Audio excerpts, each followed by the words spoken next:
இன்று புரட்டாசி மகாலய அமாவாசை. இன்றைக்கி என்ன செய்யலாம், என்ன செய்யக்கூடாதுன்னு நிறைய குழப்பங்கள் எல்லோரும் மத்தியிலும் இருக்கும். குழம்பவே வேண்டாம். இது முன்னோர்களுக்கான மாதம். அதாவது உங்களுடன் வாழ்ந்து மறைந்த முன்னோர்களுக்கான மாதம். எனவே முன்னோர்களுக்கு செய்ய வேண்டியதை செய்யுங்கள்.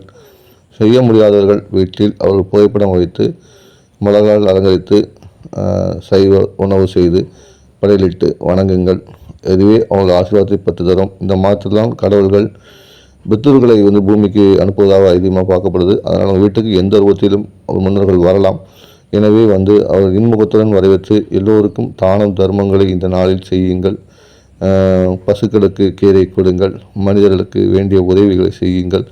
அப்போது முன்னோர்களுக்கு கிடைக்க வேண்டிய புண்ணியங்கள் கிடைத்து அவர்களுக்கு ஒரு நல்ல நற்கதி கிடைக்கக்கூடிய நாளாக அமையும். அப்படி அவர்களுக்கு நற்கதி கிடைக்கும் பட்சத்தில் அவர்கள் ஆசிகளை வாரி வழங்குவார்கள். எனவே இந்த நாளில் புதிய தொழிலும் நீங்கள் தொடங்கலாம். உங்கள் முன்னோர்களின் ஆசீர்வாதத்துடன் முன்னோர்கள் ஆசீர்வாதம் உங்களுக்கு முழுமையாக கிடைக்கும் பட்சத்தில் அந்த தொழிலில் நீங்கள் மேலும் வளர்வீர்கள். வெற்றி உங்களை நாடி வரும்.